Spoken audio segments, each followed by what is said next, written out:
Guys রাত বাজে প্রায় 2টারও বেশি। আমরা সবাই আবার কি করছি, 12টা বাজে সবাই একসাথে ঘরে আসলাম। ঘরে আসার পরে ঘুমাই গিয়েছি যার যার রুমে যাইয়ে। এর মধ্যে আমার বড় জালা এসে বলতেছে, তোরা তাড়াতাড়ি ঘুমের থেকে উঠ, গরু সব বান টান চুড়াইয়া অলরেডি রাস্তায় চলে যেতেছে, তোরা উঠ। আমরা দৌড়ে গেলাম, যাওয়ার পরে দেখি সত্যি গরু টিন মন সব লাইতে এমতে ফাড়ায় সব চলে যেতেছে। তারপর আমার জামাই এবং আমার দেওরে মিলনা আবার আনলো গরুরে টাইনা মুইন্না।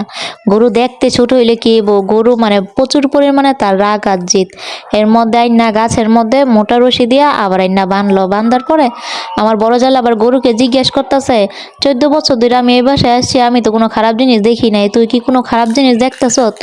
আমার বড় জালের কথা আবার কান পাইতে শুনে কানেরে নাড়ায় আবার তাকায় থাকে। এত মানে প্রচুর পরিমাণে পাওয়ারে হেলাইতেছে দুলাইতেছে, কিচ্ছু খাইতো না, হ্যাঁ বাসায় চইলা যাইব।